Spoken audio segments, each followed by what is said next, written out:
Hello बच्चों मैं आप सभी का अपने YouTube channel basics of psychology by doctor PL Saini पर स्वागत करता हूं। बच्चों हम लोग पढ़ रहे थे व्यक्तित्व का वर्गीकरण, और व्यक्तित्व के वर्गीकरण में हमने हिप्पोक्रेट्स का व्यक्तित्व वर्गीकरण पढ़ लिया था, शेल्डन का पढ़ लिया, स्प्रेंगर का पढ़ लिया। ठीक है, तो ये सारे व्यक्तित्व वर्गीकरण हम पढ़ चुके हैं। इसी की श्रृंखला में जो अगला व्यक्तित्व वर्गीकरण पढ़ेंगे वो हम पढ़ने वाले हैं आज भारतीय दृष्टिकोण के आधार पर। भारतीय दृष्टिकोण के आधार पर व्यक्तित्व का वर्गीकरण। तो चलिए बात करते हैं, लेकिन एक बार भारतीय दृष्टिकोण पर जाने से पहले हम बात करते हैं कि भारतीय दृष्टिकोण कौन सा भारतीय दृष्टिकोण। एक है आधुनिक दृष्टिकोण और दूसरा है वैदिक दृष्टिकोण। ठीक है, तो ये दो दृष्टिकोण हैं और हम इन दोनों ही दृष्टिकोणों के आधार पर व्यक्तित्व के वर्गीकरण की बात करते हैं। तो भारतीय दृष्टिकोण मैं यहाँ पे लिखता हूँ, भारतीय दृष्टिकोण है वो स्वयं दो में विभाजित है। कौन कौन सा? एक हो जाएगा वैदिक दृष्टिकोण, वैदिक दृष्टिकोण। वैदिक दृष्टिकोण वो हम आ रहा है जो है वो वैदिक काल का है, और दूसरा हमारा जो आधुनिक दृष्टिकोण वो जो वर्तमान में जो चल रहा है उस दृष्टिकोण के आधार पर आधुनिक दृष्टिकोण। तो चलिए पहले हम बात करते हैं हमारे वैदिक दृष्टिकोण के अनुसार। तो वैदिक दृष्टिकोण में जो व्यक्तित्व का वर्गीकरण किया गया था वो दो भागों में विभाजित था। कौन कौन से में? सॉरी, दो में नहीं, तीन भागों में विभाजित था। तो तीन भागों में कौन कौन सा था?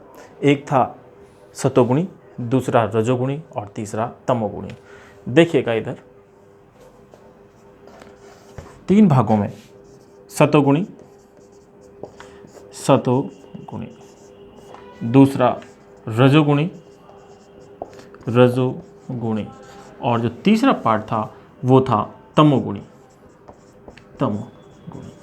अब भाई बात तो हमने कर ली है, तीन पार्ट्स थे। अब इन तीन पार्ट्स में से कौन कौन किस में आता था उसकी बात करते हैं।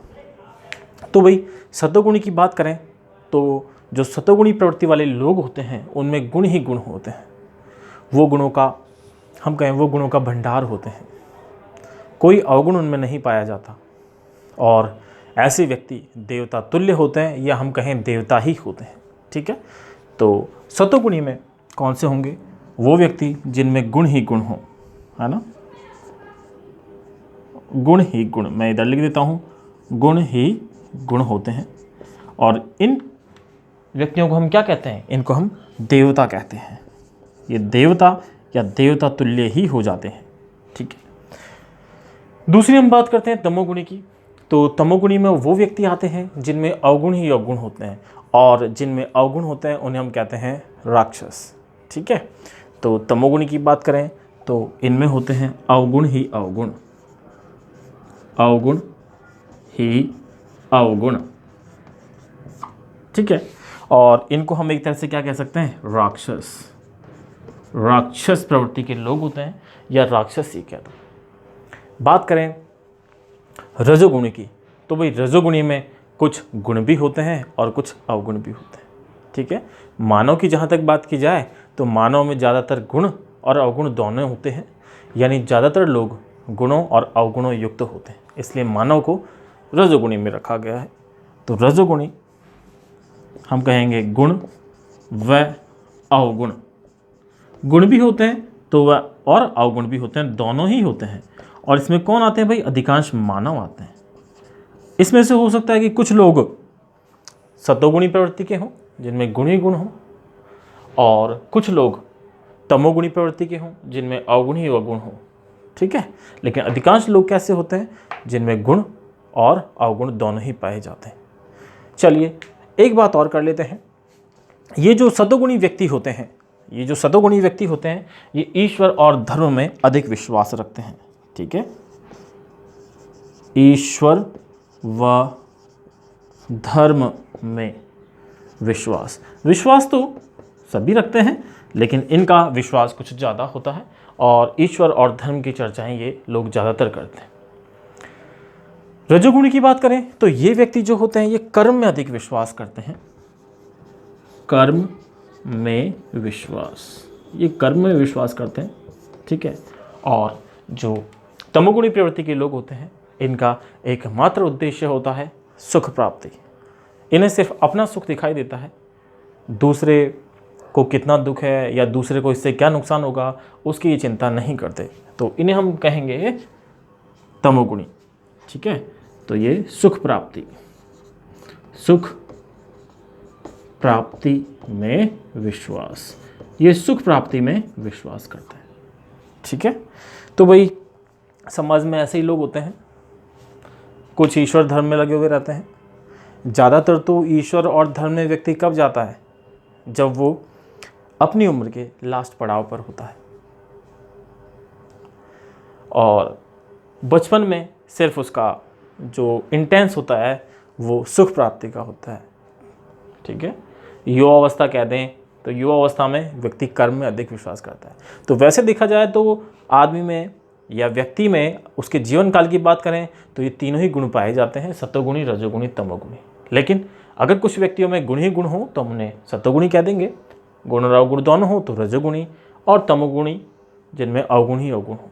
तो ये था हमारा जो भारतीय वैदिक दृष्टिकोण था, उसके अनुसार व्यक्तित्व का वर्गीकरण। चलिए अब हम बात करते हैं आधुनिक दृष्टिकोण के आधार पर। तो आधुनिक दृष्टिकोण में की अगर बात करें तो आधुनिक दृष्टिकोण में जो व्यक्तित्व है उसको 3 भागों में बांटा गया है। एक होता है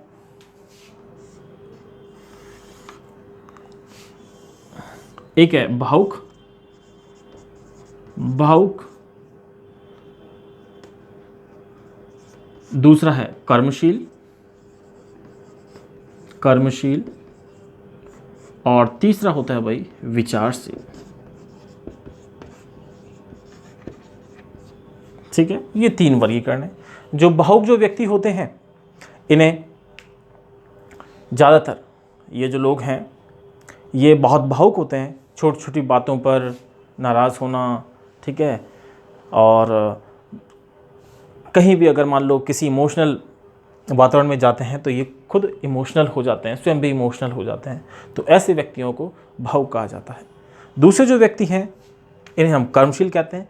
ये कर्म में अधिक विश्वास रखते हैं, ठीक है, और कहते हैं कि कर्म भाग्य को बदल सकता है। ये कर्म में विश्वास करते हैं, कर्म में विश्वास, ये कर्म में विश्वास करते हैं और इनके अनुसार जो है ये जो अपना भाग्य है वो कर्म से बदल भी सकते हैं। और विचारशील व्यक्ति जो होते हैं ये विचार अत्यधिक करते हैं, ठीक है, अत्यधिक विचार करते हैं, ठीक है। और मैं इसमें कह दूं ये भावुक होते हैं, ठीक है, अत्यधिक भावुक होते हैं, अत्यधिक भावुक होते हैं। दिखाई दे रहा है आपको? अत्यधिक भावुक होते हैं, दिखाई दे रहा है, ठीक है। अत्यधिक भावुक होते हैं और इसीलिए हम इनको कह देते हैं man of feeling, man of. जो कर्मशील व्यक्ति हैं इनको हम बोल देते हैं man of action, man of action. और जो तीसरे व्यक्ति होते हैं इनको हम बोल देते हैं मैन ऑफ थॉट, ठीक है, मैन ऑफ थॉट, ठीक है। तो दोस्तों ये हमने किया वर्गीकरण, भारतीय दृष्टिकोण के आधार पर वर्गीकरण। हम ले लेते हैं इसका एक क्विक रिव्यू। तो देखिए भारतीय दृष्टिकोण के आधार पर जो व्यक्तित्व है उनको 2 भागों में विभाजित किया गया है। पहला वैदिक दृष्टिकोण के आधार पर और दूसरा आधुनिक दृष्टिकोण के आधार पर। वैदिक दृष्टिकोण की बात करें तो व्यक्तित्व को 3 भागों में डिवाइड किया गया है, सतोगुणी, रजोगुणी, तमोगुणी। सतोगुणी जो व्यक्ति होते हैं इनमें गुणी गुण होते हैं, अर्थात ये देवता तुल्य होते हैं, या हम कहते हैं देवता ही होते हैं। ये ईश्वर में ज़्यादा विश्वास करते हैं, धर्म में विश्वास करते हैं, ठीक है।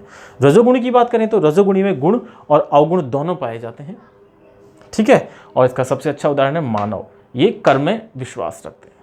तमोगुणी की बात करें तो इनमें गुण व अवगुण दोनों पाए जाते हैं, राक्षस प्रवृत्ति के लोग होते हैं और ये सुख प्राप्ति में विश्वास करते हैं।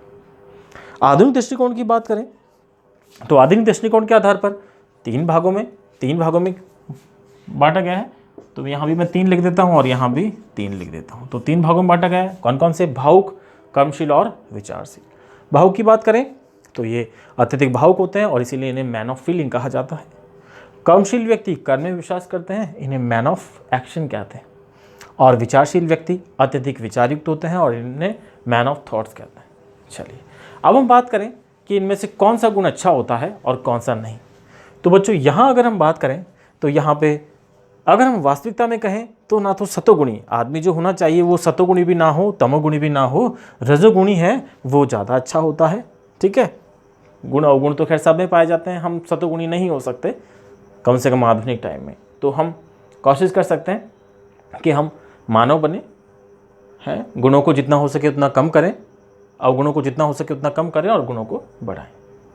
ठीक है, इधर बात करें अगर हम आधुनिक दृष्टिकोण के आधार पर तो जो भावुक होते हैं वो व्यक्ति भी अत्यधिक भावुक होना अच्छी बात नहीं है। विचारशील होना अच्छी बात है, लेकिन कुछ व्यक्ति अत्यधिक विचार करते रहते हैं। ठीक है, तो वो बात भी अच्छी नहीं होती, अत्यधिक विचार करते रहना। बात करें कर्मशील व्यक्ति तो ये व्यक्ति अच्छे होते हैं, ये कर्म में विश्वास रखते हैं, कर्म करते हैं और लाइफ में सफल होते हैं। ठीक है, तो ये था इसका दूसरा पक्ष। तो हमें क्या याद रखना है? हमें सिर्फ भारतीय दृष्टिकोण के आधार पर वर्गीकरण 2 दृष्टिकोण है, वैदिक दृष्टिकोण और आधुनिक दृष्टिकोण। वैदिक दृष्टिकोण के आधार पर 3 भागों में सतोगुणी, रजोगुणी, तमोगुणी। ठीक है, सतोगुणी देवता, रजोगुणी मानव और तमोगुणी दानव जैसी प्रवृत्ति वाले लोग। ठीक है, और इधर बात करें आधुनिक दृष्टिकोण के आधार पे तो हमें याद रखना है भावुक, विचारशील और कर्मशील 3 भागों में विभाजित किया गया है। भावुक में क्या प्रॉपर्टीज़ होती हैं, क्या गुण होते हैं, कर्मशील में क्या गुण होते हैं और विचारशील में क्या गुण होते हैं। तो व्यक्तित्व वर्गीकरण की अगर मैं बात कहूँ तो सबसे आसान व्यक्तित्व वर्गीकरण हमारा जो है वो भारतीय दृष्टिकोण के आधार पर है।